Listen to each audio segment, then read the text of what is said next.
I got too much life to live and too few shits to give. Ain't no asshole gonna make me feel like hell today. Ain't no asshole gonna make me feel like hell today. No POS gonna take a piss on my parade.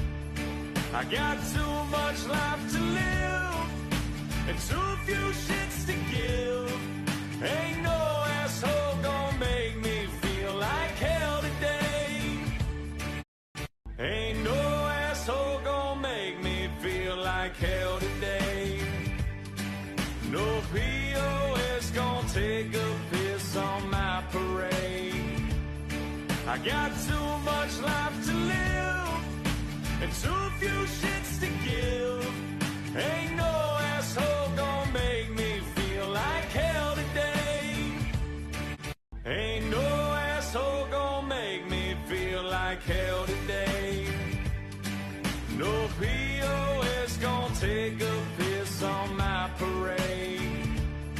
I got too much life to live and too few shits to give. Ain't no asshole gonna make me feel like hell today. You're live, Sammy. Welcome back. Hey guys, what do you mean welcome back? Where did I go? Welcome back, Carter. Oh, welcome back, Carter. All right. Hey guys, we got a show today. A very interesting show. It's a well-kept secret. I don't even know what it is myself. The girls will put it out there. So, how'd you like my new entry with I don't give two shits, so. 0 fucks to give. Yeah. It's a good song. Yeah, I It's a think good I theme liked song. it. I liked it. Yeah. You know, when the girls weren't here, I did it alone. They're gonna be surprised. I was dancing in a mirror and singing that song at the same time, but I thought it looked a little too stupid. So. Sammy, there's a couple dancing. You're a dancing king in here. No one knows you can sing, you could dance, you could do it all. You're a quadruple threat. But we got some videos in the vault that they will never see the light of day, but we love them. It's great.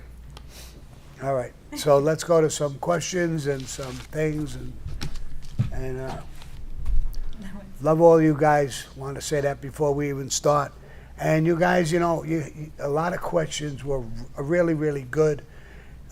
Somebody told me I was talking about the Spumoni Gardens in Brooklyn, and I couldn't think of the name. And 2 or 3 people said that it's Spumoni Gardens. So I appreciate your help. And sometimes it slips my mind. I don't remember the exact name of the place or where it is. And you guys jump right on it. I love you guys.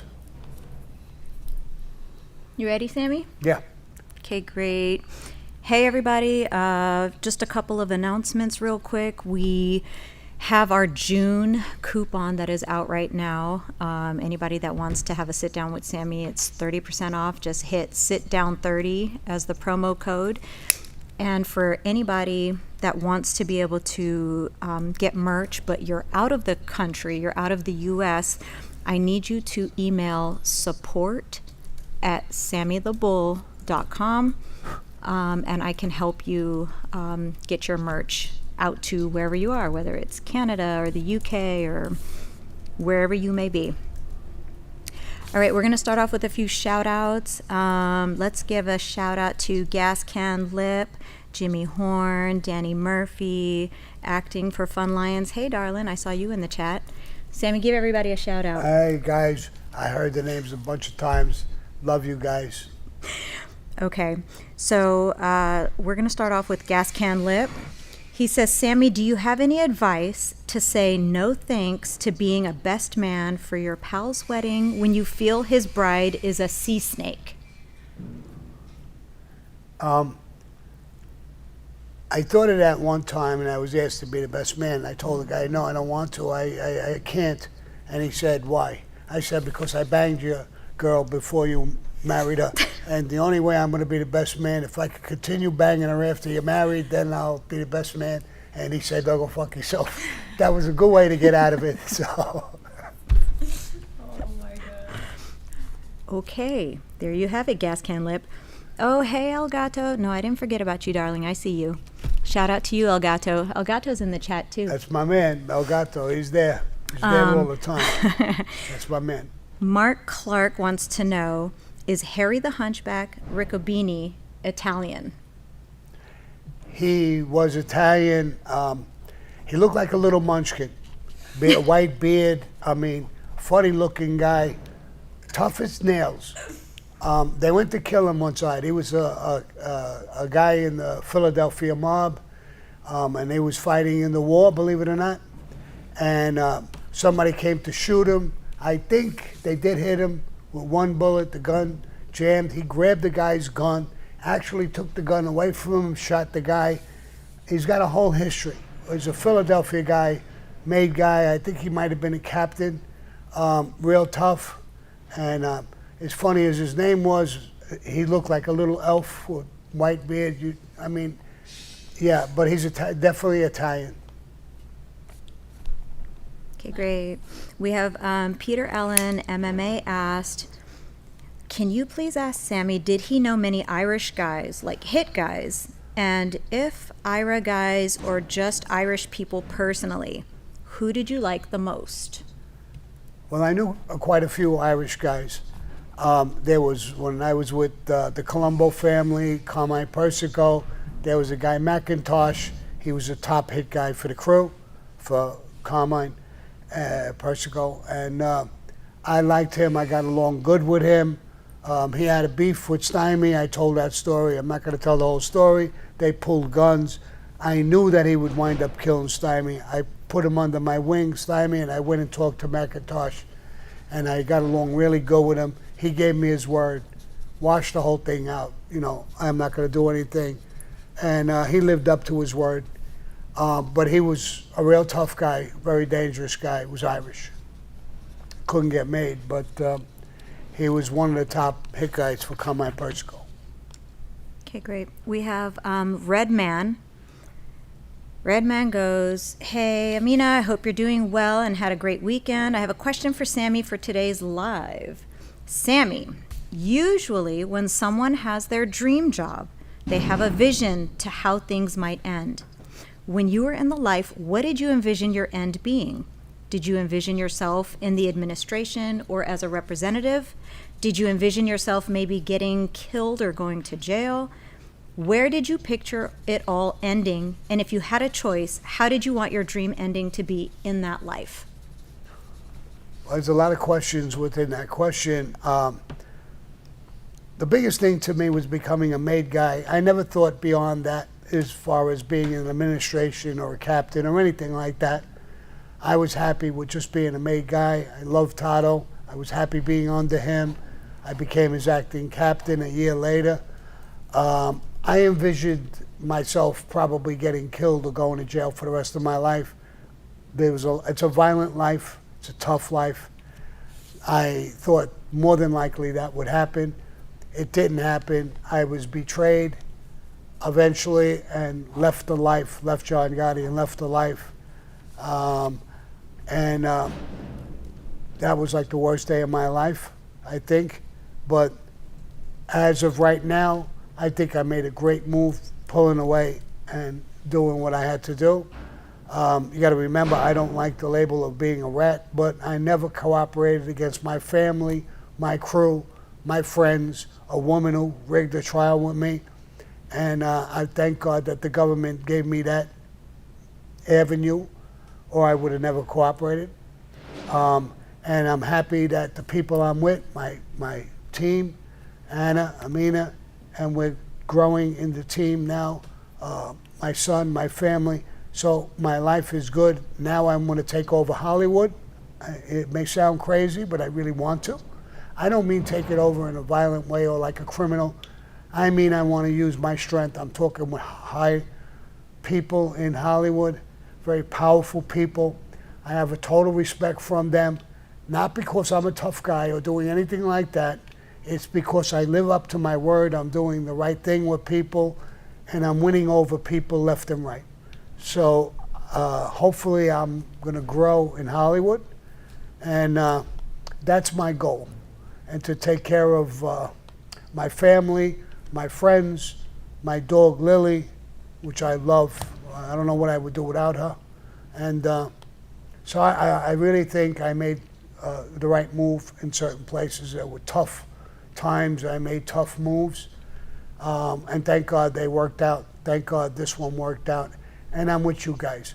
I'm more happy with you guys than I was with the Mafia. And I love the Mafia. I still do. I have good feelings towards a lot of people.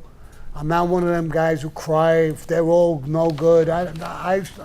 Not with me. I was with a lot of people who were really good. I knew them, their families. I don't knock the Mafia, normally. Some things I knock, some guys I knock when you become a serial killer or something like that. But and I love the family that I got now. You're my Mafia. I feel just as comfortable now, maybe more comfortable with you guys than I did with the Mafia.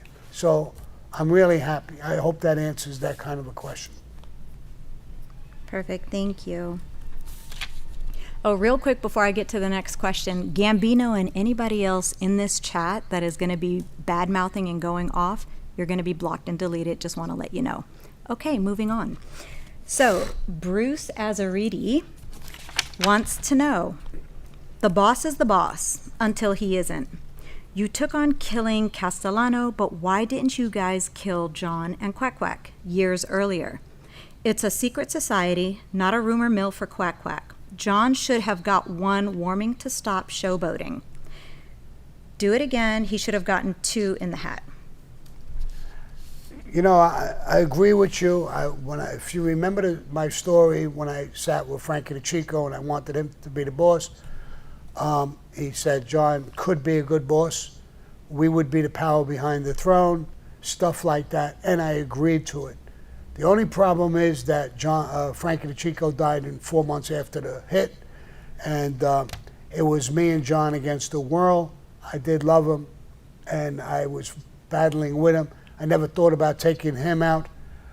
He wanted to take out Angelo Ruggiero, and at that point, I talked him out of it because Angelo was dying of cancer, and I said, you grew up with him, we're going to look like animals to kill him. Don't kill him. Let nature take its toll and kill him. And he did. He listened to me, thank God. And Angelo died of cancer. But you're right. Angelo should have been killed. But I didn't want to do that. I thought it was better that he was dying of cancer, let that be. If he wasn't dying of cancer, I'm almost sure I would have agreed with John and we would have killed him. But John was no better. And it actually hurt the whole mob. Not only me and Frankie LaCasio and Tommy Gambino with his talking.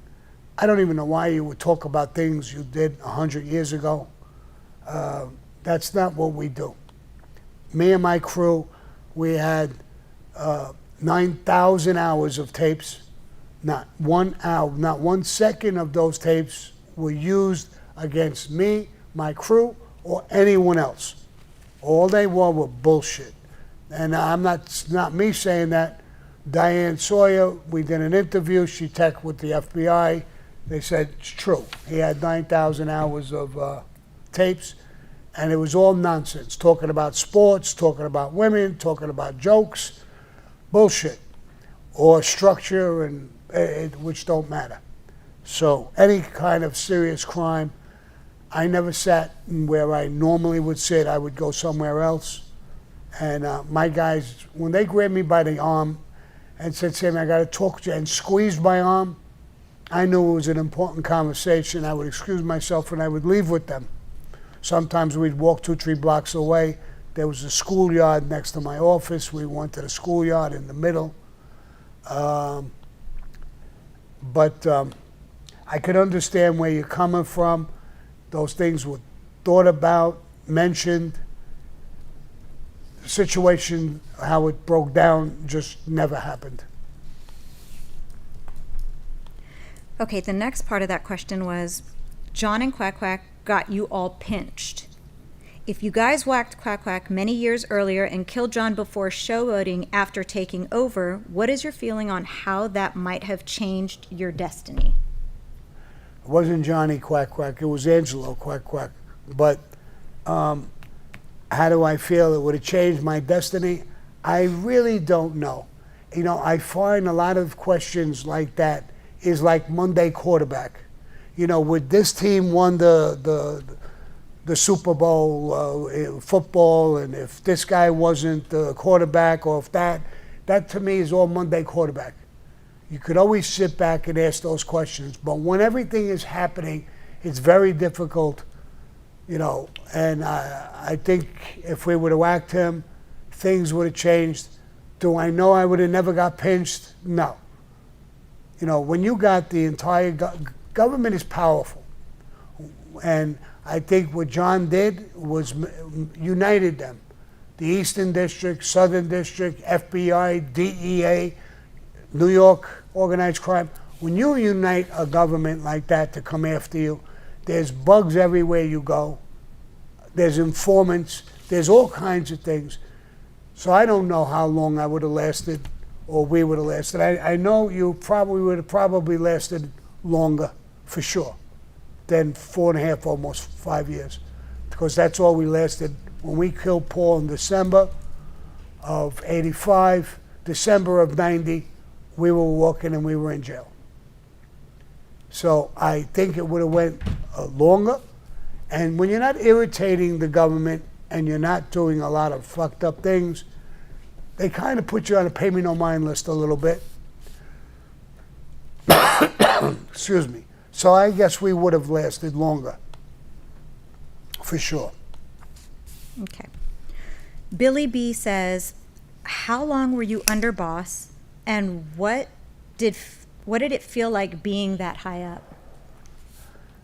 It was an important position. It's a very, very powerful position, especially that we were in a war and how we took over. You'd have that violence, a lot of violence. It was an extremely powerful position. And all of that violence and the war, it actually gave it a more powerful position. People were, first of all, you got position, you got all that power, that murders and all kinds of shit. It made it even stronger. I believe I became the underboss in 88. As soon as the hit happened, I was Tato's acting captain. Tato stepped down and wanted me to be his captain, take over his crew, and he wanted to be under me. The administration, Frankie and John Gotti agreed. They did it. That's how I became a captain. Not long after that, I was the acting gunzier. Then I was the gunzier. Then there's a famous tape asking me what I wanted to be, the underboss, the acting boss. And underboss was enough for me. And I became the underboss. And, you know, there was turmoil. It was constant, John getting indicted and all kinds of shit. It was just a constant flow of major problems, aside from sitting down with all the families, Philadelphia mob, everybody. So it was a very, very powerful, powerful position. And I tried to balance that the best I could with being a family guy.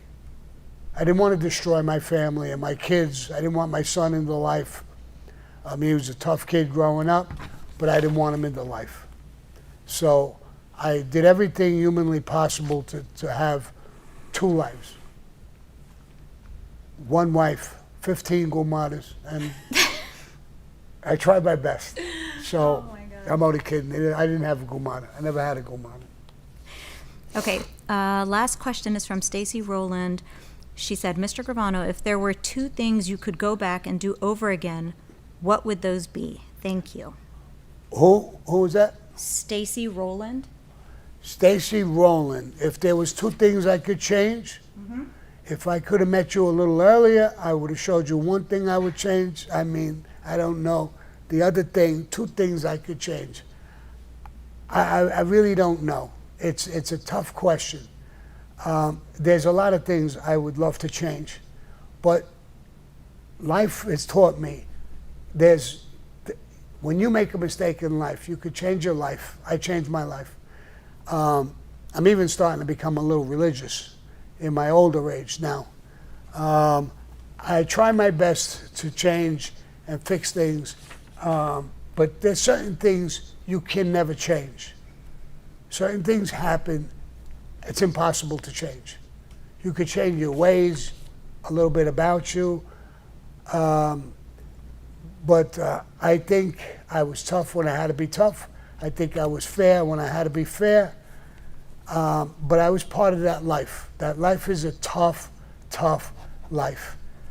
And there's a lot of victims, but you know that coming in. You take an oath, they tell you what it's about. It's about above God, country, your family. Will you kill for the family? All of these things are in the oath. You know what you're in. Like I said before to the other guy, I figured I would either be killed or go to prison, because that's the life. And I chose that life. I broke rules. The first rule, I don't know if I broke a lot of rules, but the main one with Castellano, maybe I should have been killed for that. Guys died because of that. Leaving the life the way I left, you should have been killed for that. But life changed things. They sent out a hit team that didn't work for them. It worked in my favor, and I'm still here. So, and I had always told my family, if anybody kills me or came down to kill me, don't blame them. They're probably under orders, and they're living the life. I broke the rule, and it could happen at any time. I don't think it's going to happen anymore. It's too many years past. They tried to do it once or twice. It failed. And so, I don't know. It's a tough, tough life. And you know what you're going into. So I going into the military. I got drafted. I went in during the Vietnam War. We were training to go to Vietnam. Did I know if I was going to live or die if I went to Vietnam? Guys were dying like it was going out of style. So you never really know while it's happening. Monday quarterback, you could always say, I shouldn't have done that. I should have done this. I don't know.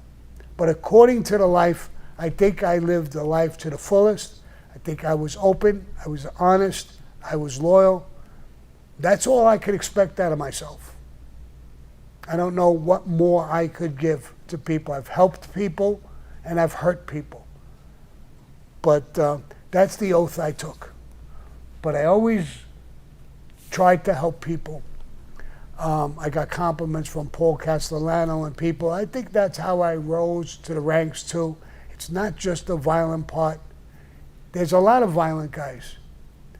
And they don't all rise in the ranks because they lack other qualities. People don't trust them or stuff, and so I think that's the way I'm going to answer that question.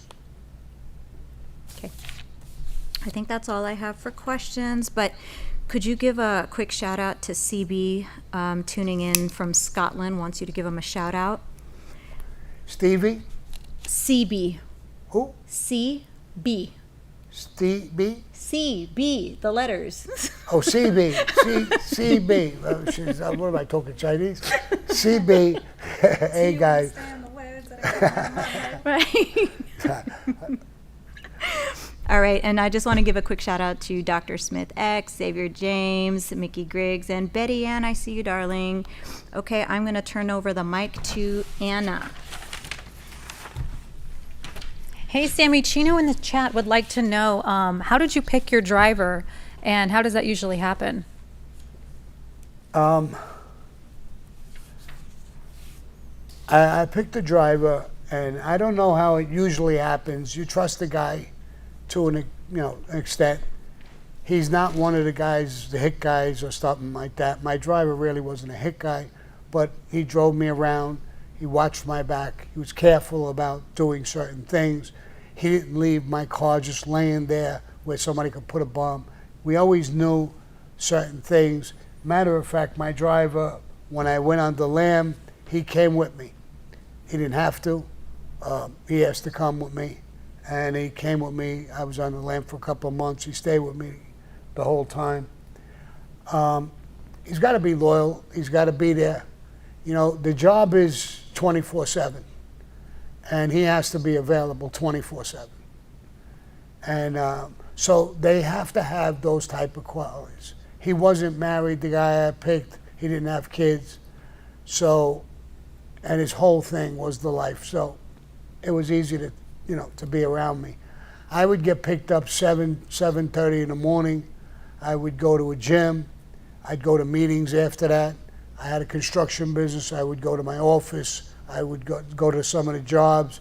So I'm bouncing constantly. And I need somebody to drive me around, watch my back, keep their eyes open. And he had a gun, at times, when times got rough. So I guess he would be, I think he would shoot you. I'm not sure. I didn't use him for work. At one time, I proposed him to become a made member, and he never did a piece of work. So I thought about it, and I pulled it back, because you got to do something in that life. So he was doing a lot of things, but he never did a piece of work. So I took it back, and John is on tape complimented me about I wanted to make him because he was loyal and he did a lot of things, but I wanted him to be able to do a piece of work first before I proposed him. And but that never worked out. Yeah. Mark Clark in the Super Chat. Sammy, have you ever been to Italy, and do you have family there? Well, my original family, my mother, my father came from Italy, Sicily. I never went. I wanted to go a bunch of times, and I never had the pleasure of going there. Then I'm on parole. I can't leave the country. Everybody I know loved it. I'm dealing with somebody who's working on my show. He's a heavyweight guy, and he went with his kid. We knew he was going to go away for a week, and he went away. I don't want to mention his name, but he went away with his kid and his family to Italy. And I said, how'd you like it? He said, oh my God. He says, Sammy, we stopped by a place where you get gas, like a gas station, and they were selling rice balls. He said, even a place like that, the food is great. No matter where you went, a gas station sold rice ball. I never had a rice ball like that in my life. So they're crazy about wine, food, music. Italy is a great place. It really is a very good place. You go up in the mountains in Sicily. There's places there. I have a lot of friends who went. I really wanted to go in the worst way. Now I can't go. If you cooperate, you go to Italy, they'll kill you. If they know who you are and you cooperated, they're going to kill you. No doubt about it. So I really can't go there now. Plus I'm on parole, so I can't get out of the country anyway. But I would have loved to go there. It's a beautiful, beautiful country. And there, some there's villages that the whole village shuts down. And the whole village is out with beach chairs and sitting down, listening to people sing opera and music and drinking wine and mingling with each other. It's a beautiful, beautiful place. It really is. Hey, Sammy, could you give your TikTok followers a shout out? Charlie said, oh my God, I didn't know Sammy was on TikTok. I love Sammy. All right, Charlie, I'm on TikTok. I've been on for a couple of weeks. We just started a couple of weeks ago. We're even having a store now. I don't even know how that works. I guess you could buy things from TikTok. Mm-hmm. And we have I think about 210,000 followers on TikTok, something like that. And it's going over good. Sterling runs it. Today she's sick. She's not in. But, Amina's jumping in and doing the thing. Yeah. I know, I see all these things going off. I'm like trying to look at the TikTok, look at Sammy, look at this one, and then like there's like firecrackers and all kinds of. Yeah, so we joined about 3 weeks ago, TikTok, and we do the show live with our family guys, and now on TikTok too. And then it goes into YouTube, so it goes all over the place. Yeah, TikTok shop will be up and running soon enough, you guys. Sammy, Mark Clark in the Super Chat again. Can you tell us about Tommy Babushka, a captain in the Colombo family. Where is he now? I know I butchered that name. Tommy Babushka was a tough guy. He was in the Colombo, I think he was in the Colombo family. I'm not 100% sure on that. He died, I think. He died a long time ago. But he was a good guy, tough guy. I didn't know, I knew of him. He was much older than me, Tommy Babushka. So, and I wasn't around him, didn't do too much with him, but I saw him. He was from the neighborhood, tough guy, good guy, sharp guy. And I think he died a very long time ago. Pizza Dave, hey Sammy, did you have any involvement in the Joey Fama incident? The Joey Farmer incident, no. I had really nothing to do with it. I believe the Joey Farmer thing was with a kid who got hit by a car. It was a fight. I don't know what happened. I don't remember exactly. I know one thing, that Joey Farmer was related to, I didn't know him, he was younger than me, a young kid. He went to prison. Somebody got hit by a car or something. I'm not sure if it was a black kid, there was a fight. The kid ran, he got hit by a car. I did know his uncle, Danny Farmer, and I knew some of the farmers, the family, the older people. Danny Farmer was with my crew for a long time, real tough guy, good guy. He did work with me. A matter of fact, he got indicted on a case for a murder, and I testified. I talked to his lawyers. I was testifying for him. The government came and talked to me and said, why are you testifying for him? So we were talking in a conversation. There was an FBI agent, I can't think of his name, and two prosecutors, a woman and a guy. And the FBI guy said, Sammy, I want you to know that he was ratting on you. I knew he was trying to, make me angry so that I would testify against Danny Farmer. And I said, well, you're saying he wanted to, but he never did. So I'm really not interested in the conversation. And then he told me in front of, because I was doing time already, he told me in front of the two prosecutors, Sam, even if you make something up and you want to help us, we can help you with this time. We can get this cut real big. I remember I turned around, the female prosecutor, she was like, she had her mouth wide open. She couldn't believe what this fucking guy, he was just asking me to lie now. So I said, well, I've testified, but I don't lie. And I'm not going to put this guy in prison. So I'm going to testify for him at his trial, and we're going to just leave it like that. The male prosecutor, the guy, said, let's call this is over. And they left. It was one of the first times in history that the government dropped a murder charge against Danny Farmer. They just completely dropped it. And here's why they dropped it, I found out later. It's what the agent told me in front of the prosecutors to lie. And they knew that if they went with this trial, Danny's lawyer would ask me these questions and I would say the truth to understand, and they would have a tremendous headache. And they decided, I guess, on their own, to drop the case. It's never been done. And that's what got the case dropped against Danny Farmer. So I knew him. I knew of his mother and father. They both went to jail. The father went to jail. The mother went to jail. His sister went to jail.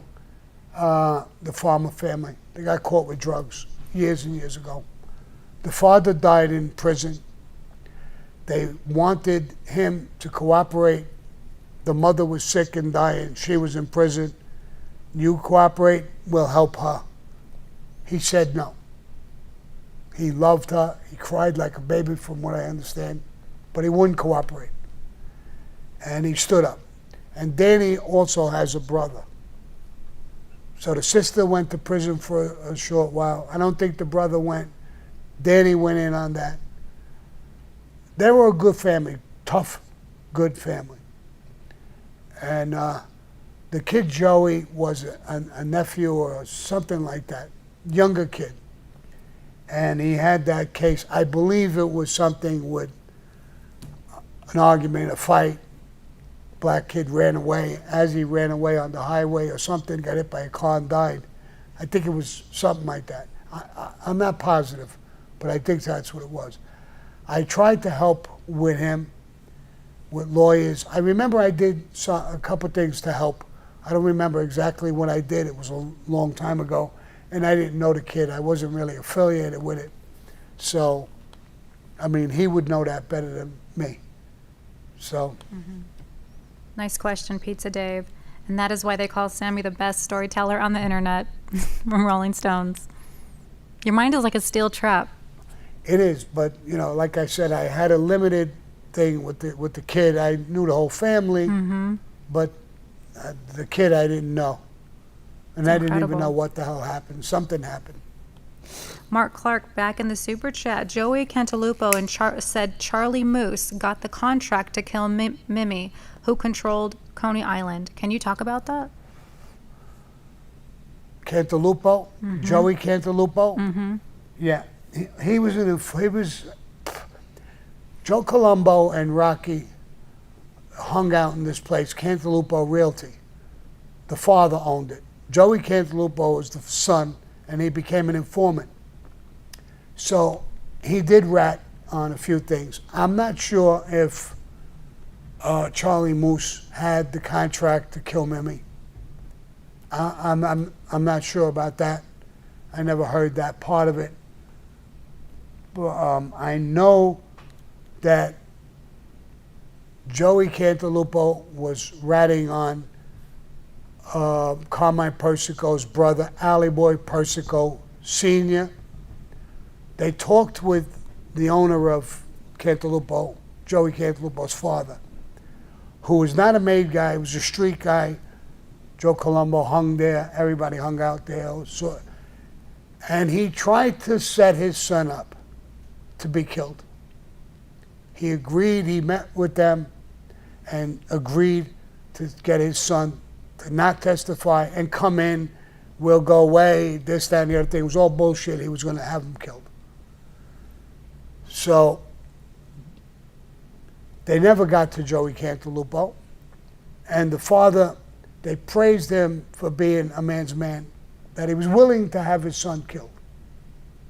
He was willing to even take part in it. Not physically kill him, but set him up. And in the life, that's gives you a hell of a rating. He tried everything to stop the kid. He couldn't stop him. And he said, listen, then I'll set him up. And now, when he cooperated, he's the guy who must have said that Charlie Moose had the contract to kill Mimi. I don't know if that's true. I know Mimi was dead when me, my Gumbada Alley Boy, and Louis Melito were indicted on the Dunn brothers' murder. So was Mimi on that indictment, but he was already gone. Now, who did it? I don't know. Whether it was Charlie Moose, he would know better than I would know. So I don't know if Charlie Moose. I had a couple of bad experiences with Charlie. I don't like him. I never liked him. Was a bully type of guy, fucking animal type of guy. I had a bad beef with him in Tato's Club one day, a long time ago. A whole nother story. I'm not going to get into it. But I'm not going to say that it's not him. I'm not going to, because I don't know. It might have been him. He had the balls to do it, that's for shit show. Yeah, you talk about Charlie Moose and one of the OC Shorts videos, which is great. It was pretty good. Yeah. Jay Marie in the super chat, boss, you've been doing these lives for over a year now, and it's become like a family. I truly look forward to Monday's lives, and give us your thoughts about this family, about Monday's show. Who? Give us your thoughts about this family and about Monday's show. Your Monday Lives. Jay Marie. Listen, I said it in the beginning of the show. Maybe you weren't here. He and this guy, I love this guy. We did one of those long chats, and I feel like I have a very close relationship with him. So, and how I feel about the family, I just explained it a little earlier, is that this is my family now. To me, the mafia was my family. I have my personal family, I had the mafia. This is my family now. I look forward to this as much as and love it as much as I love the mafia or my own family. I really do. I get messages and stuff, and I relate to them. They're good people. Bail me out about 4 or 5 times when I forgot certain things. And I feel a camaraderie, a relationship with the people who are on my show. Betty Ann, she's really a great person. Sending Amina a birthday gift, sending me things and gifts and stuff. And she's a good-hearted person. And that's my family now. I got to know them. The same with you, pal. We had that conversation. I feel with you. If you ask me for something, I feel like I'm talking to a cousin or a related person or a brother to say, do this or don't do that. And I would say it from my heart. So I love the Monday Live. I enjoy it. I enjoy the questions. I enjoy answering it because I'm talking to my family here. And so that's how I feel about it. Thank you, Sammy. Aussie Wolfhound. Sammy, despite how things ended between you and John, how do you feel about how he was treated at the Marion, Illinois? And do you believe that prison gave him cancer through contaminated water? And it is the anniversary of his death today, June 10th. I don't know. I heard stories that there was contaminated water. I don't think they gave it to him to kill him. Now, it's a prison.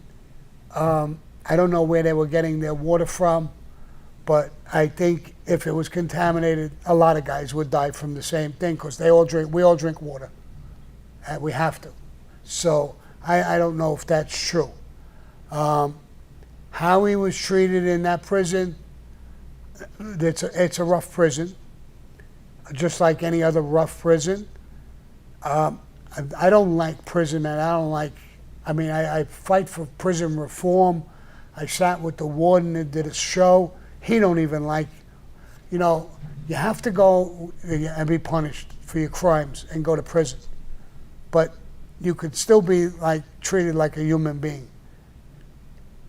And they have to do that because when you're going to get out, so you come out and maybe you've changed your life around, prison's supposed to help you in a way, to change you, to put you back into society.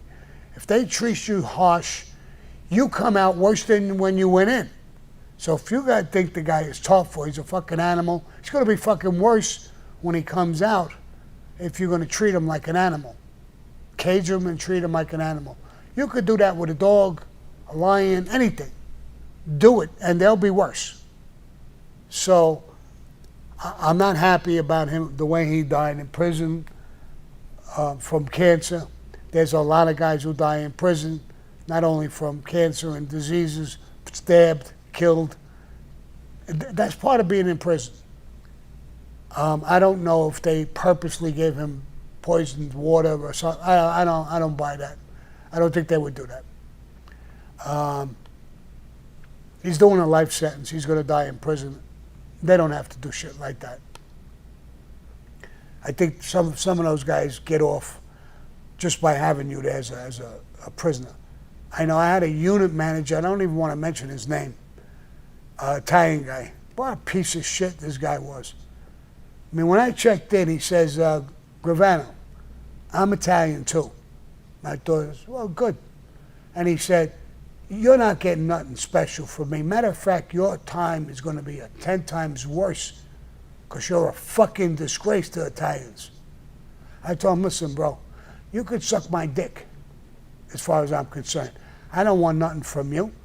And I'll tell you right now, bro, fuck with me. Do it. Play with me. Let's see what happens. You're not going to, I didn't even get in and you're talking to me like that? It was totally disrespectful. So I said, fuck this guy. I'm going to talk to him like he's a piece of shit, which he was. There's a lot of guys, the whole prison fucking didn't like him.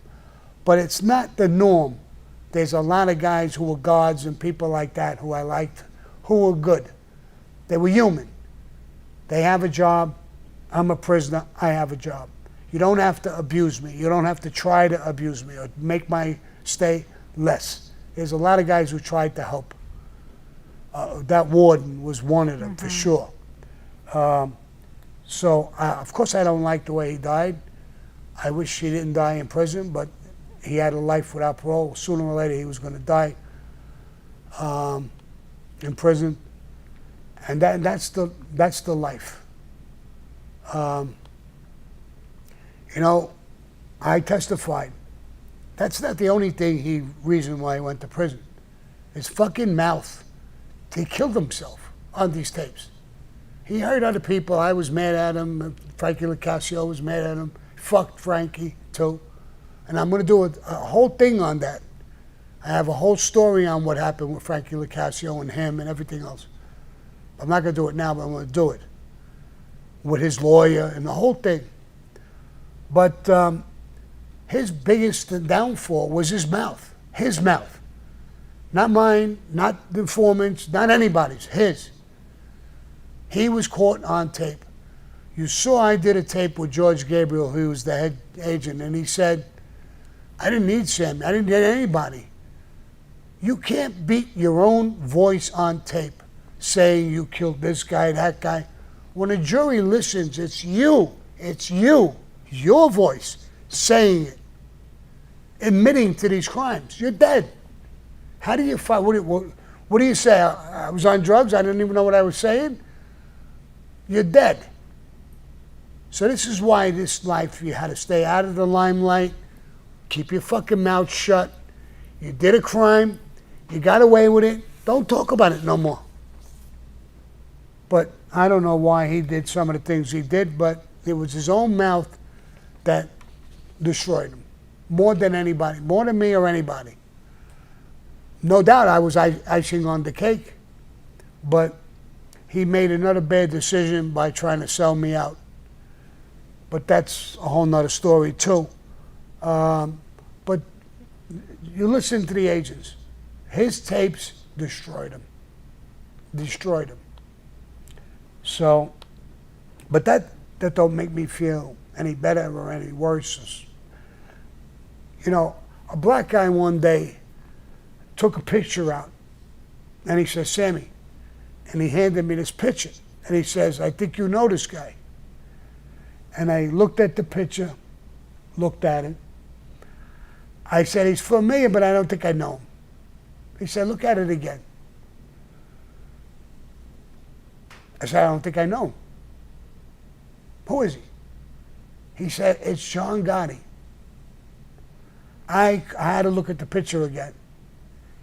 My God, it was him. John Gotti was heavy, 220, 230. He was overweight.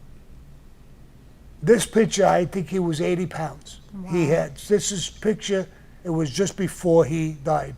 That's why when they buried him, they gave a closed coffin. The family didn't want that picture out or see him like that.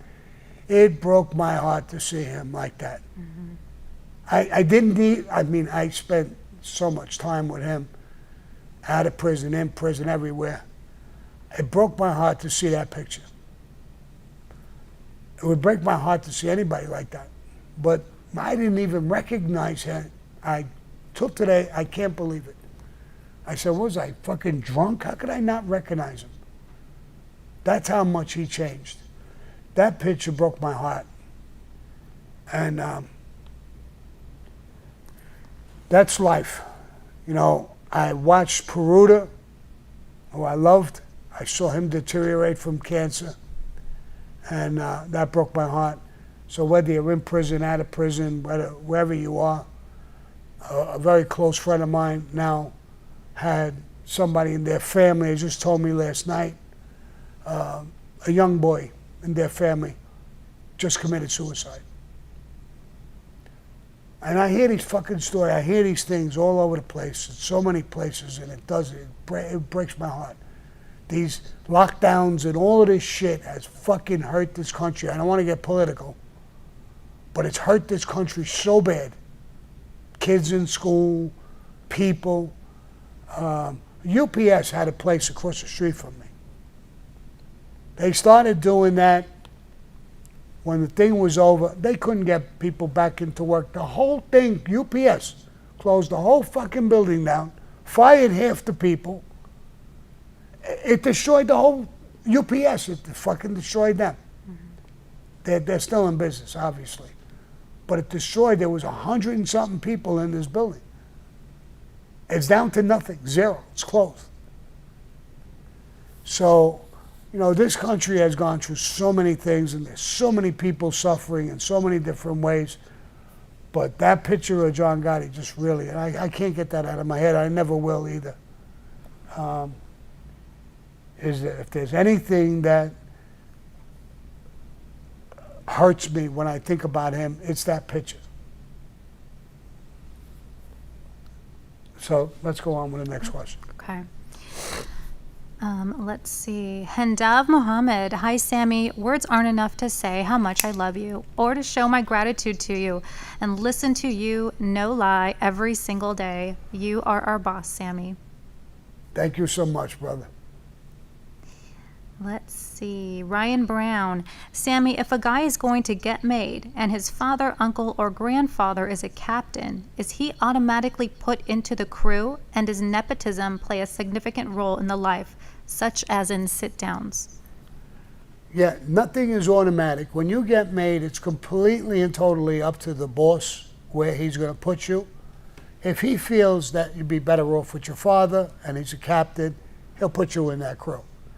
If he feels that that relationship is not good and he wants him somewhere else, he can put him somewhere else.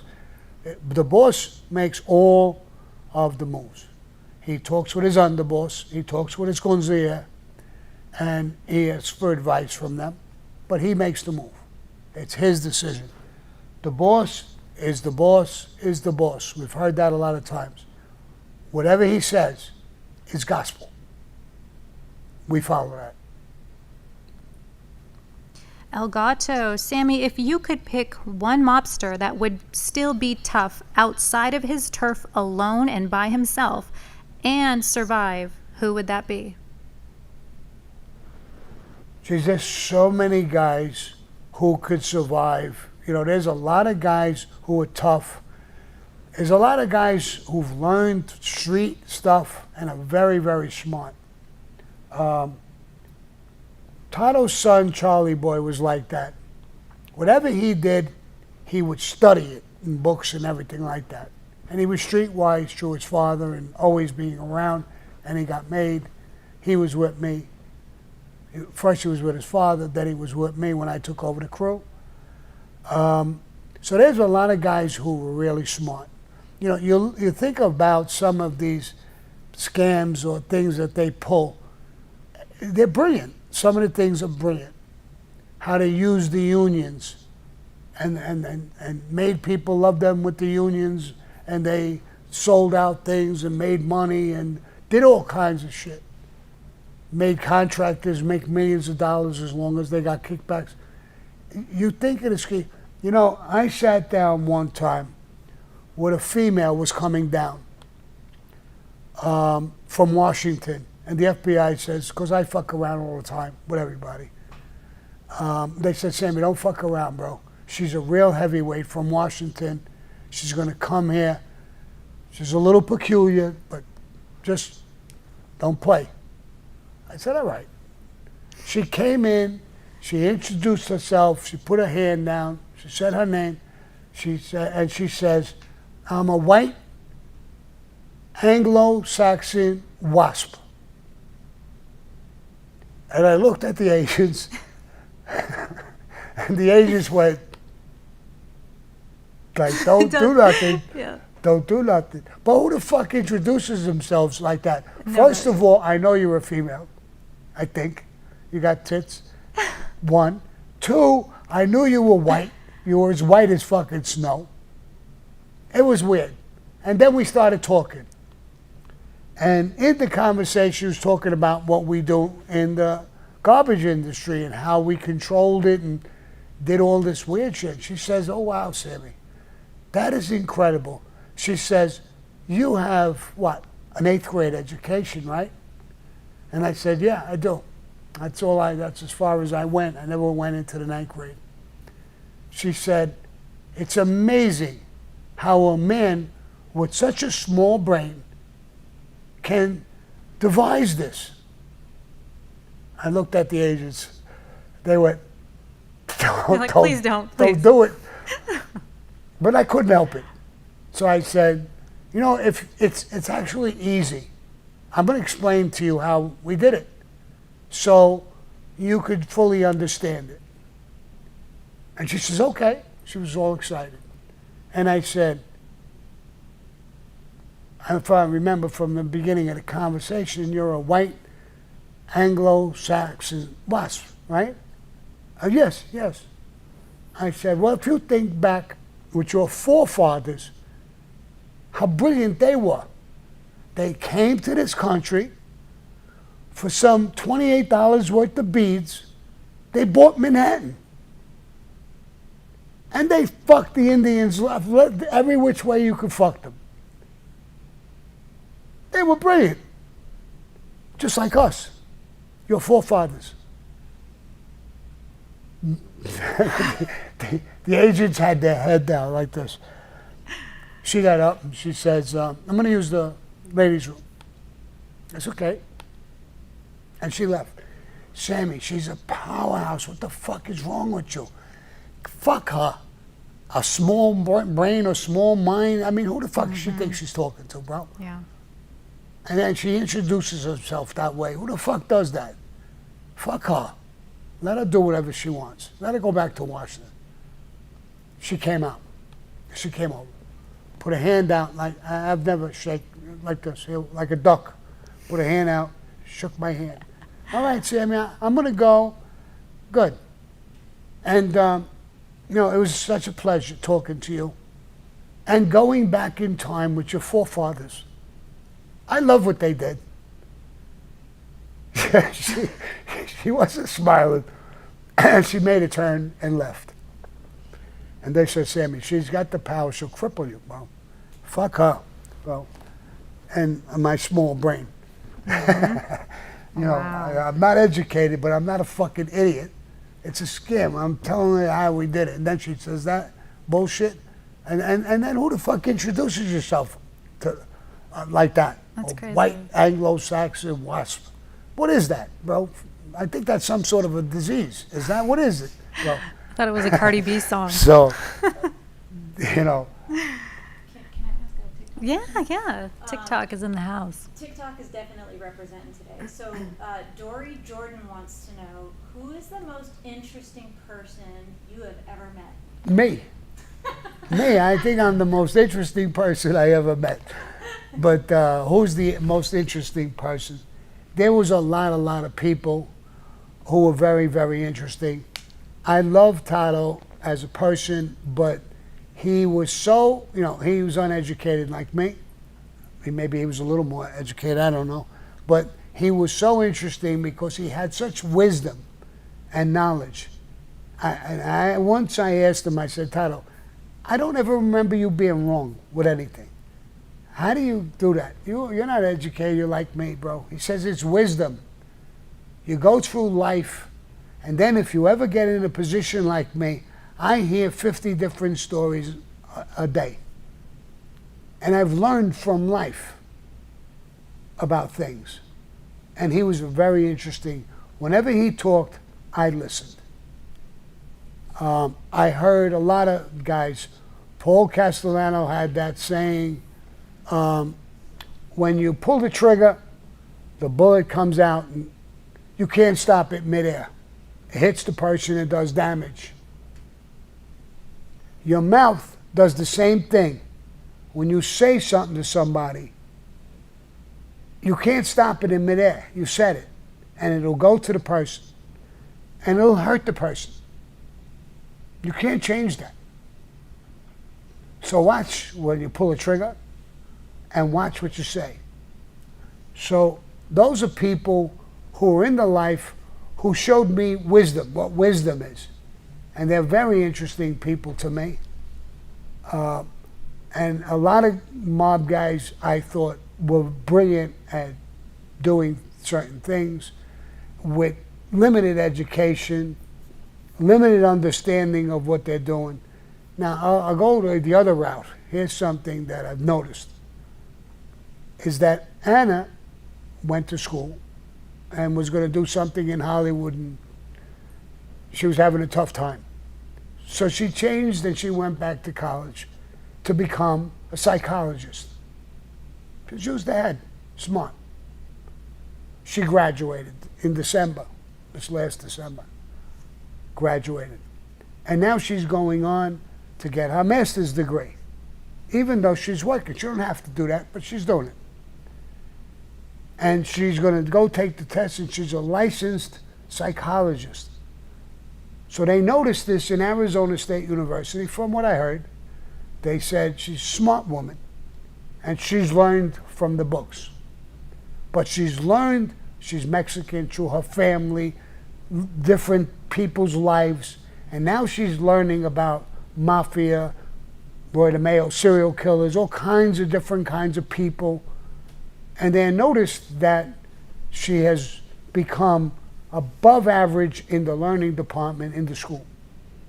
And they're even thinking of making her a professor at one point to come back in to teach younger kids.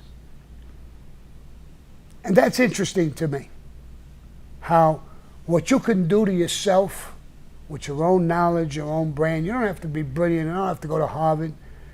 You can be a simple person and progress yourself with wisdom. You know, when we hear something, a husband and a wife arguing, we analyze it. You know, just out of conversation. Analyze what the husband said and did wrong, what the wife did wrong, what the results is. That's wisdom.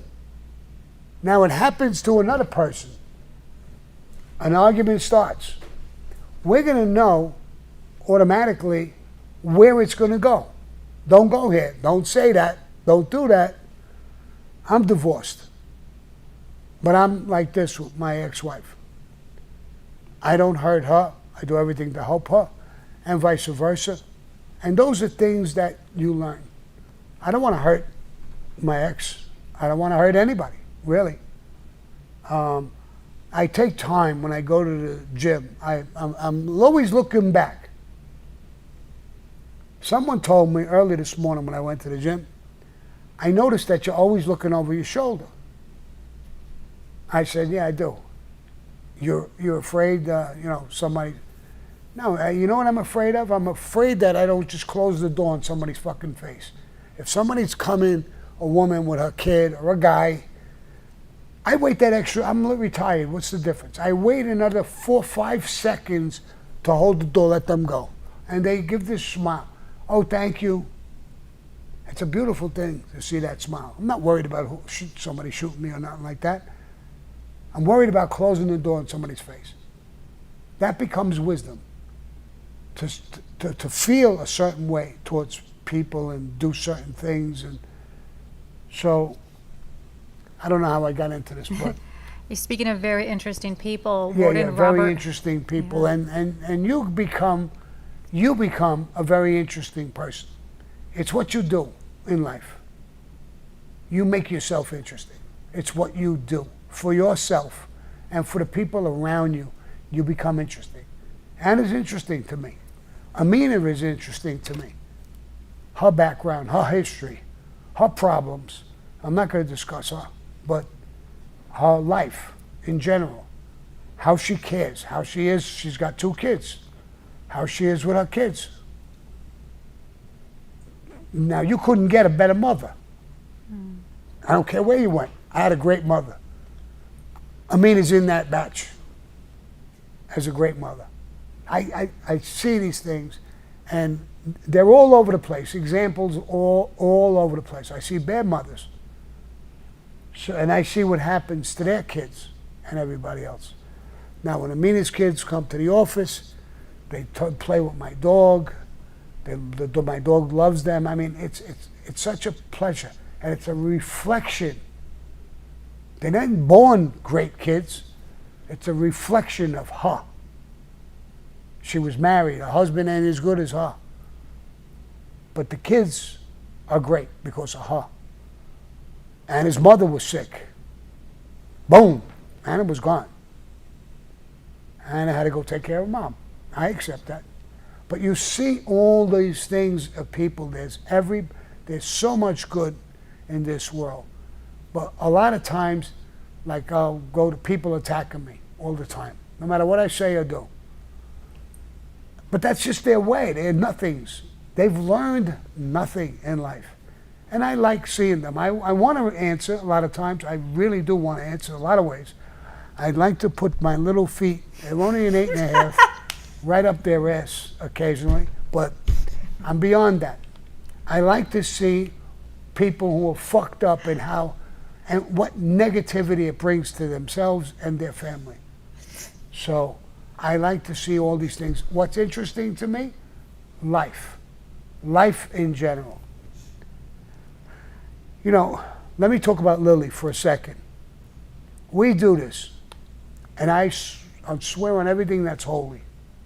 Lily comes, and she's laying right across from me, in between the girls and me, on the floor, curled up. She loves this Q&A. I don't know what she thinks it is, but she loves it. Am I right, girls? Yeah. She really does, and she does it every single time without being told. She just goes, boom. She lays in her spot. Here she and comes. she listens to the whole conversation. TikTokers, here's Lily. Yeah. Now we're TikTok. We're going to show you Lily's laying there, and she does that every single time. It's amazing. Hey, she picked up her head because she moved the camera to show you, and now she curled her head up, laying down again. That's her job. She loves her job. She loves what she does. When we're closing up now, her tail is wagging. She gets up, and everybody moves with her. Oh, there she goes. Here she's getting up. She hears her name. She wants to know what's going on. There she goes. There she is. There she is. Sammy Warden Hood is in the chat, and he is saying, another great interview by Sammy and his team. Listeners are certainly getting interesting and informative updates on Sammy's life in the Mafia, unlike any other resource available. Hi, Warden. Hey, hi, Warden. And this guy, you know, to have him, here's another guy. You talk about interesting. Here's a guy who's about as interesting as one of the most interesting guys I ever met in my life. We talked about rough times in prison and stuff. This guy went out of his way to try and help every prisoner in there. Now, he's a warden, he's got to keep them there, but he went out of his way to try and help them get through what they went through, and I'll never forget that. And when it came time in 2004, I think it was, they stopped smoking in federal prisons. Now, they could come in and just take it and you're done. Here's what he did. He put out a notice, I'm not going to take your stuff. And I'm not going to shut down commissary yet. I'll give you another couple of weeks of commissary. Buy all you want. I'm not going to stop you. But it's got to stop. We're not going to sell it no more. And I won't come and take it. So you keep it, but understand I'm in that position. Now, where the fuck is a warden? He don't have to talk to you like that. He don't have to do that. But he did do that. So ending the smoking, I wanted to keep smoking. Everybody probably. But the way he did it was so humane and so good that, okay, I accept it. I had a couple of packs. I bought everything I could buy. And I know now it's shut. When it runs out, I wasn't mad at him. I wasn't mad at the system. I wasn't mad at anybody. It's over. And he did that. He did that himself. So here's another guy. You want to talk about interesting people? And when we had him here and we did a thing, he said, me and you were equals. We came from the same area. You know, I very rarely had somebody call me an equal. They call me a killer or whatever, all kinds of names. But from him saying that really touched me a little bit. And here's a man, he's very interesting, very humane type of person.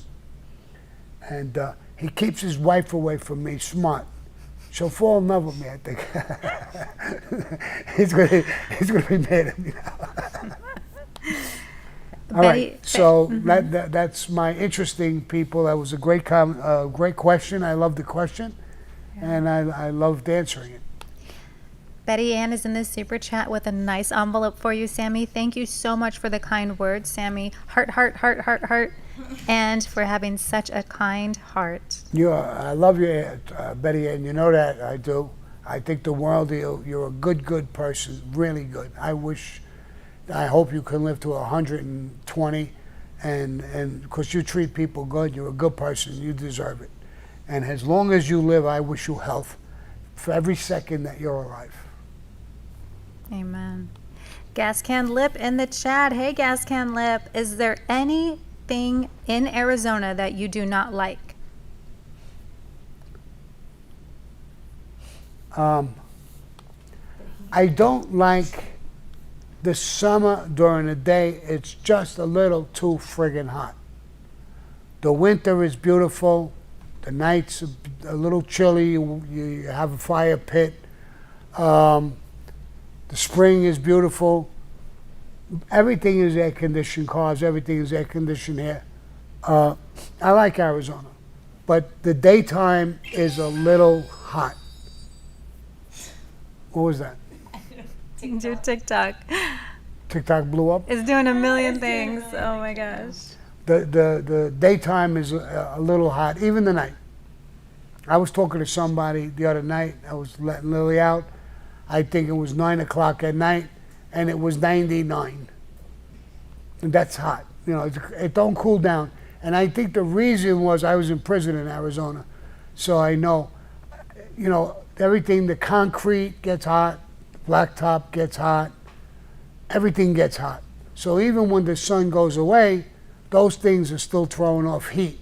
It doesn't go down that much. It goes down a lot, but you have to wait a long time. So Ryan Plays. Hey, Sammy, did you know Frank Cali? I didn't know him personally. I knew of him. That whole story of Frank Cali is a shame. He was a real good guy, a nice guy, wasn't a dangerous guy, that type of guy. Everybody liked him. Everybody was getting a fair shake from him. His niece, he was the boss. They made him the boss, which was a shock to a lot of people because he wasn't really one of those tough guy type of guys. But he was great to people. People loved him. His niece was going out with some schmuck from Staten Island, druggie. And he voiced his opinion. He didn't want this guy dating his niece. I wouldn't want to. I don't think anybody wouldn't want this guy. He was a jerk. Tough kid, but a jerk. And he went to him by his house, banged into his car with his car. So of course he came out, not thinking of anything. And, you know, somebody crashed into my car. And he came out, he talked to him, don't worry about it, I got insurance, this, that, and the other thing. He was that type of guy. When he turned his back to leave, the kid pulled out a gun and shot him and killed him. For no fucking reason.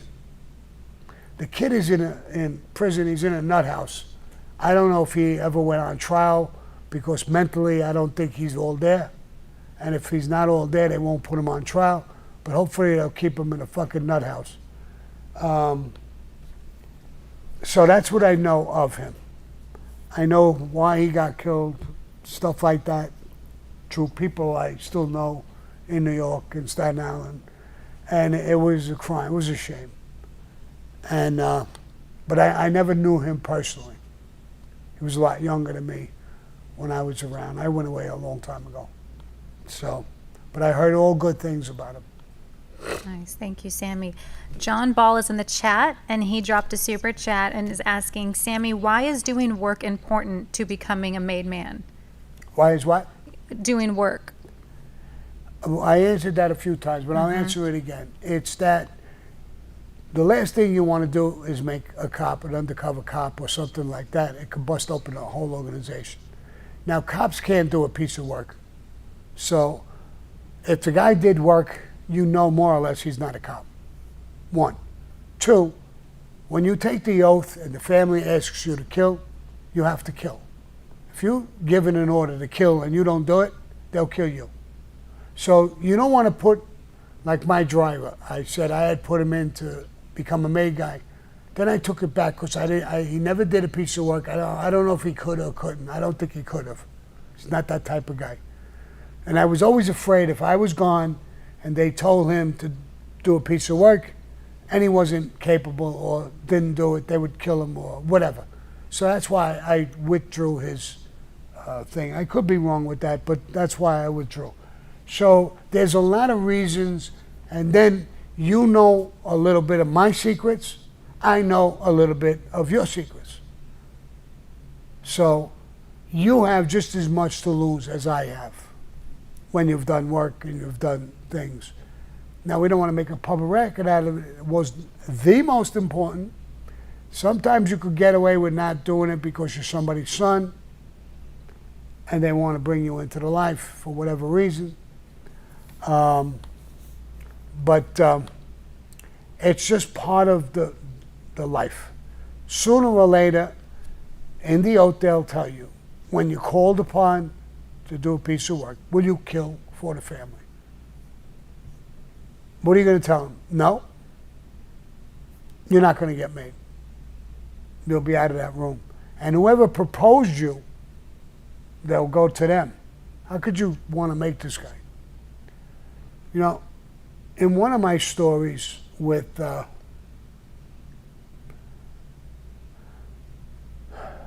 Kaiser story, there was, a third guy in the car. There was Louis Melito in the front passenger seat, a driver, which was Tato's nephew or something like that, and me in the back. I had a cast. I was laying on the back seat. I'm not going to go through the whole story. But the part of I'm going to go through, Tato was going to make the guy, the driver. He was related to him. Somebody had come to me and said, I did a piece of work with him, the Kaiser thing. And he's the guy who warned Louis. Louis! That kid was running at him. And told me that he went and took a test to become a cop. He went through the training period, I guess didn't make it in order to become a cop, but he was going now, taking another test to become a prison guard. When I was told that, I knew that he was about to get made. And I went to Tato. And I said, Tato, take a walk with me, bro. I got to talk to you about something really serious. What? This kid. I'm not going to say his name or who he was, but he's related to Tato. I want to kill him. Are you crazy? Why?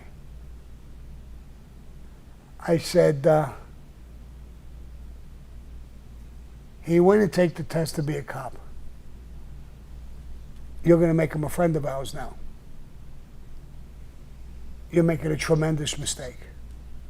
Did you know he went to that school? No. No.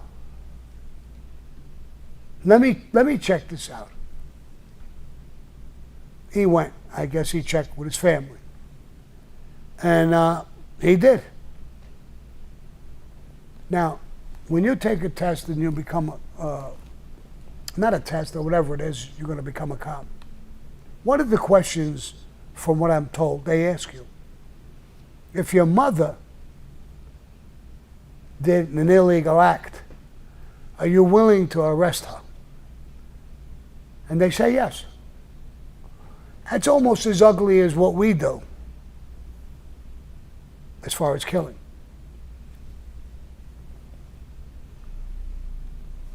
A hell of a question. You're willing to arrest your mother. You took that oath, you said that. That's how you feel. And now you're going to come in our life. And me, I did a piece of work with him. I don't trust that no more. He never became a cop. He never became a friend of ours either. Tato came back and said, listen, you were right. He did go apply to be a cop. He went to the school and everything. You were right. Thank you. I could have almost made an enormous mistake. I never knew that. But I want to ask you for a favor, Sammy. What? Don't kill him. Don't ask me.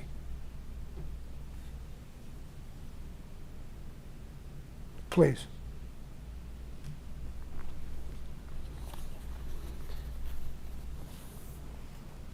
I love Tato. So I said, no problem. I take my request back. It didn't go to Paul. It was between me and you. I take it back. I don't want to kill him. I take it back. And you're not going to make him. No. And that's the way that thing ended. So when you come into the life, there's a lot of things and questions on the table about you. Killing is one of them. One. It's not the whole thing. I don't give a fuck if you're a mad dog killer. We don't want you in. Who's your mother? Who is your father? Who's your brother? Who's your sisters? Who are they married to? What did you do all your life? Did you work anywhere? Did you go to jail? What jail? With who? There's a million questions that have to be asked and answered. There should be. It's not always that way. There's guys who came in who shouldn't have came in. But you want to be as rigid as you can. And one of those questions when you take an oath, would you kill for the family? Now, when they say this is above God and country, it's not above God. They're just trying to stress to you how important this oath is. You could believe in God. Nobody's going to stop you from that. That's bullshit question. But they're trying to stress. They also tell you when the boss sends for you, if you're in a hospital with your son or your daughter dying in bed, you leave them and come to the boss. Again, that's bullshit because nobody is going to take you away from your son or your daughter dying in bed. But they're actually trying to stress how important it is. And you are going to take that oath and say those things. I know a lot of guys who, Christian type of guys, like Michael Francis, say, oh, I didn't talk about it. They don't want to say they said that. And that's fine. But they said that. That's part of the oath. And it's there for one reason, not to make you not love God or your son or your daughter, but they're trying to make you understand this is how important it is. And you have to say those words. Now, nobody's going to ask you to leave your dying son or daughter in bed and come to them for some bullshit. Nobody's going to do that. And nobody's going to get mad at you because you're a Christian. Most gangsters are Catholics and do go to church and do believe in God. I do, and I always did. But I believed in the life as well. And I believe that God at one point will judge you for what you are and what you've done. And I think well, I don't want to think for God what he'll do and what he won't do, but he'll have a judgment. And I don't believe in what people teach in religions, churches, that he will punish you and you will go to hell and die. I don't believe in that shit. God is good. He forgives. If you believe in those things, he don't believe in hell. He don't believe that he's going to torture you and make you die and burn in hell. That's bullshit. That's bullshit. My belief. It's bullshit. He may, forgive you, but if you were real, I think he'll forgive you a lot easier than if you're a fucking fake, and you're using his name or you're doing certain things and you're full of shit. So I think that'll upset him more than he makes lions and he makes lambs in animals and in humans. He makes us all. It's either people from another planet or it's God. And right now we can't prove there's people from another planet, so I kind of think it's God. Especially when I think about how sexy I am. I think God did that, like. How sexy you are? What'd you say? How sexy I am. Thank you, God. Thank you, God. God is fair. Can you give a shout out to one of your TikTok followers, Roberto from Toro? Roberto from Toro. It's his birthday, and he wants a shout out. He says he loves you. Where's Toro? Where is Toro? Roberto from Toro. Yeah, that's what he said. That's what he wrote. He All right. said, Roberto from Toro. It's my birthday. Can I have a shout out? Love you, bro. Love you, Toro, from Roberto from Toro. I almost did it backwards. So I love I listen. I watch TikTok a lot, and it's nice now. I got a following there. I got like a family there, and people calling me and TikTok talking about a store. I'm opening up a store. And I'm thinking, I want to open up a grocery store. TikTok says, no, not a fucking grocery store. You can't open up a grocery store. Free produce for 60 and up. So, listen, I like it. I enjoy it. And we're doing things. Sterling is working with me, and we're doing things for TikTok. A lot of funny things. I'm going to slow down on my Instagram and everywhere because my daughter yelled at me, stop with the fucking jokes and be serious. You're a funny guy. So I don't want to hear my daughter. She's tough. She yells at me every once in a while. What did she say? What the fuck is that? What the hell are you doing? What is that? It's the Irish chick. What do you want? I said, I listen, I always do. I always clown around and do things. I mean, but... I get it, though. I get what she's saying. Jason Sharp is in the super chat, and he said, I just wanted to say, Sammy, that my favorite story is about Paul's maid Gloria and Sammy offering to whack her. That was a crazy, crazy story. I can never understand. I exaggerate about her that she was 2 feet tall and she weighed 200 pounds. And I mean, it's not that bad. But I don't even know if I should tell this story. Oh my gosh. The age, he really loved her, fell in love with her. I don't know what the fuck happened with him. He fell in love with her. Stranger things happens, but he would have a big long table. She was the maid. She'd sit on the table in front of him, and he'd eat some breakfast. And when he was caught on tape, they caught that. And when I was talking, when I cooperated, I talked to the agents about it, and they said, we killed those tapes. I said, that's good. You want to know something? That's really, really good. In Angelo Ruggerio's house, his daughter's phone was bugged. The basement was bugged. They killed those tapes too. I said, that's very manly. I like that, bro. We don't want to hear about things. Right now we got a trial going on. It's over. And Trump was convicted.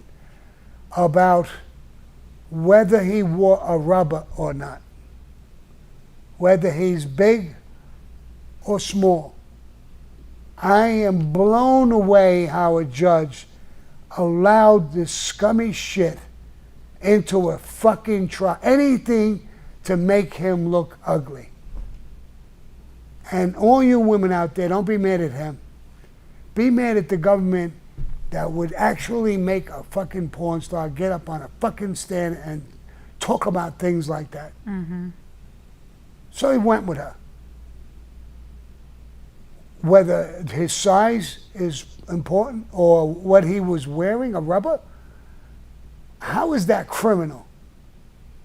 Now, I'm going to have to admit that I'm taking Laguna Long. All right, it's not a commercial. I mean, I just wanted to admit to it, like. And the meter just ran away. Kabashi in the super chat, Sammy wants to know what you think about Andrew Tate. I like Andrew Tate. I like him. He's open. He talks honest. I don't care. Again, another thing, whether you like him or dislike him, I'm not interested. I like him because he's honest. He don't give a fuck. He says what he feels. I like people like that. I do. I like people like that a lot. And I agree with a lot of stuff he says. When you really listen to him, I would love to sit with him and talk with him. I saw Michael Franchise do an interview with him. I would like to do an interview with him as well. I like him. I think he's very, very honest. And he don't hold back. You know, when you deal with a person like that, you know right where they're coming from, what they are. And it's a pleasure. Whether you like it or you dislike it, at least the guy's being honest. I hate a guy being cagey and bullshit and lies about things, and I never know if I'm hearing the truth. I'm not hearing the truth. I know one guy, he was saying, I batted 100 guys, I killed 40 people, I don't know how people listen to these people. He's in the you know who I'm talking about, maybe. But I don't know how people listen to them, and who gives a shit about that? You know, and then in the same breath, I don't want kids to follow this life. Are you joking, bro? You phony motherfucker. You care about kids now? You just tell you just killed 40 people, you batted 200 people. Now you're worried about kids. So I would rather deal with Andrew Tate or people like that, or his brother. I like his brother too, any day of the week. I just saw a thing about him, talking about him. I didn't plan, I didn't know I was going to be even asked this. He says a Lamborghini, he likes the car. He said it's nothing special. It's special because you're in a group of people who buy Lamborghinis, and they talk to one another. It's like a group, like a club. And he likes the club more than the car. And he's honest. And it's a status thing. He don't lie. He puts it right out there, whatever he feels. That's the same way I feel more and more and more about Elon Musk. I watch Megyn Kelly all the time. She's so fucking pure and the same exact thing, honest. You know exactly what you're dealing with. Tucker Carlson, Joe Rogan. Who's the black girl? I keep forgetting her name. Candace Owens. Candace Owens. I love to listen to these people. That's my audience. I listen to them all the time because they're talking from the heart. Sincerity. You may not agree with everything they say, but they're honest.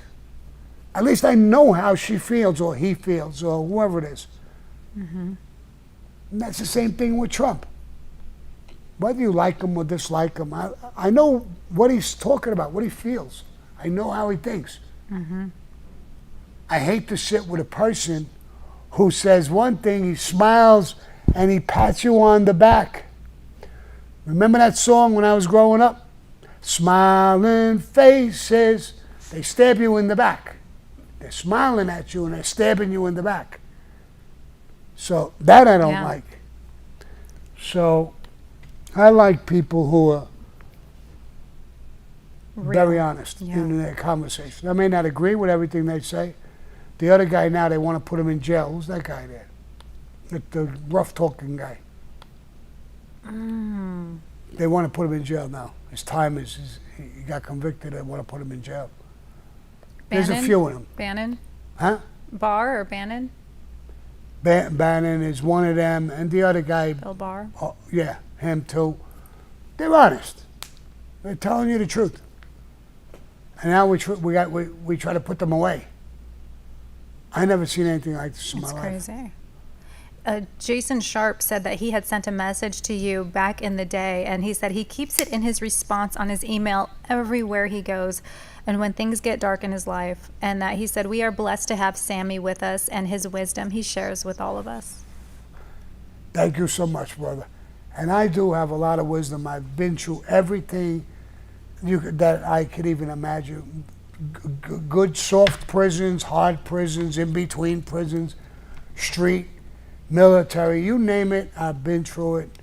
And I love sharing my wisdom, especially with younger kids like my grandchildren or people like that. And especially older people. Because we all looked at the younger kids. I do. But I really like the older people who are confused now with certain issues and certain things and how to live. Now they're talking to, they're going to run out of Social Security. How are they going to live? One. Two, they paid it in all their fucking life. You're talking about taking it away? That's their money.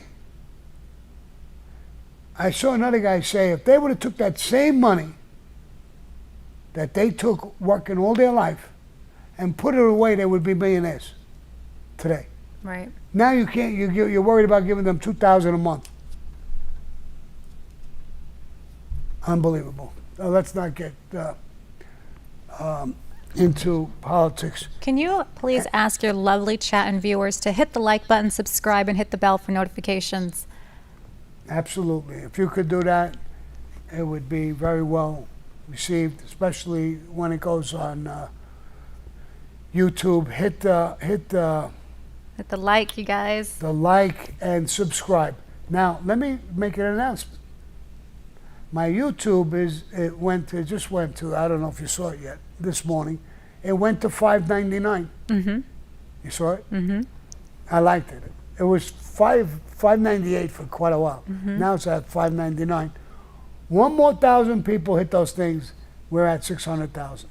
Yes. And then I'm going to start breaking balls. I want to go to 1 million. Amen. All right, guys. Love you guys. I'm going to wrap it up. Adios, motherfuckers.